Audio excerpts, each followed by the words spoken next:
Okay, let's dive into one of the most bizarre and honestly legendary stories in all of gaming history. It's a tale of pure frustration, a little bit of rebellion, and a piece of hardware that met a truly unfortunate end. And yep, you read that right. This single, kind of shocking act from way back in the 1990s has resurfaced, and believe it or not, it tells us so much more than you'd ever imagine about frustration in our digital world. So, to really understand how we got here, we have to go back to the scene of the crime. Picture it, a dim room, lit only by a flickering TV, two kids, and a fateful game of Super Smash Bros. So imagine this scene, right?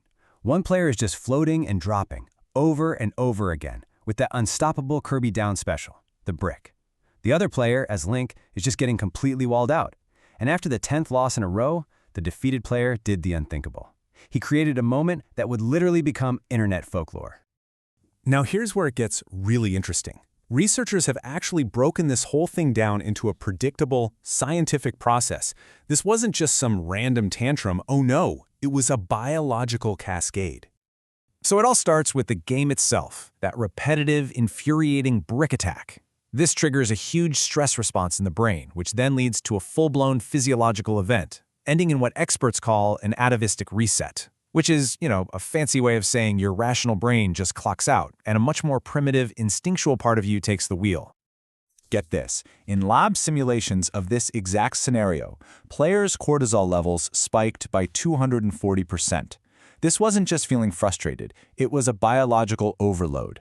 It triggered very real physical symptoms that were reported in the story: tremors, drooling, a flushed face, the whole 9 yards. And of course, gaming psychologists have a formal, very serious name for this. They call it hardware heresy, and they classify it as the most severe Tier 3 level of player rage. It's basically the final frontier of the rage quit. So here's the crucial point. This act, as shocking as it was, actually served a psychological purpose. Dr. Voss says the player was making their intangible, digital pain into something very, very real. They were literally taking their frustration out of the screen and making it physical. Okay, so an act with that much psychological weight was bound to leave a mark, right? But how in the world did this obscure 90s story, buried for years in the deepest corners of the internet, suddenly become a viral sensation in 2025? I mean, this story was dormant for decades. It started as a post on a GameFAQs forum. Then it got a little bit of a boost when some old Nintendo data was leaked, before it just absolutely exploded back into our lives, all thanks to TikTok. And this just perfectly illustrates the power of modern social media, doesn't it?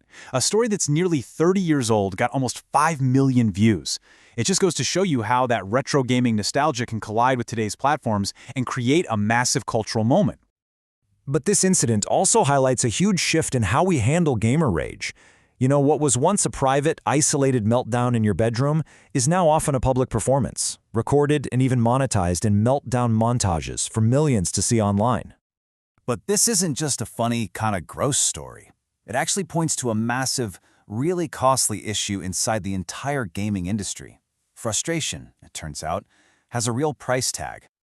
So, leaked playtest data from the 90s actually confirms to the source of this kid's agony. In these lopsided matchups, Kirby had a staggering 68% win rate against new Link players. So the rage, it was rooted in a real, quantifiable imbalance in the game. Now let's fast forward to today. With 2.8 billion gamers around the world, frustration-induced quitting, rage quitting, is estimated to cost developers over $1 billion a year. That's billion with a B. And yeah, while smashing or throwing a controller is way more common, Dr. Voss's research into 17 documented cases of hardware heresy shows that the infamous N64 incident, it's not entirely unique. It actually accounts for a statistical 4% of these extreme cases.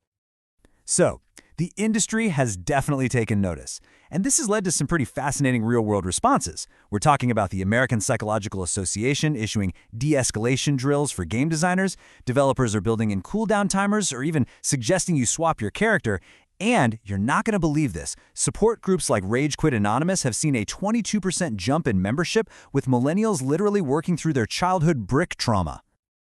So, after all that, what should we really take away from this profoundly weird, kind of visceral act of defiance? What does it all mean? Well, Some argue that instead of it just being a toxic outburst, the act was actually a form of unfiltered authenticity. In a world full of digital, simulated actions, this was something undeniably raw, undeniably real.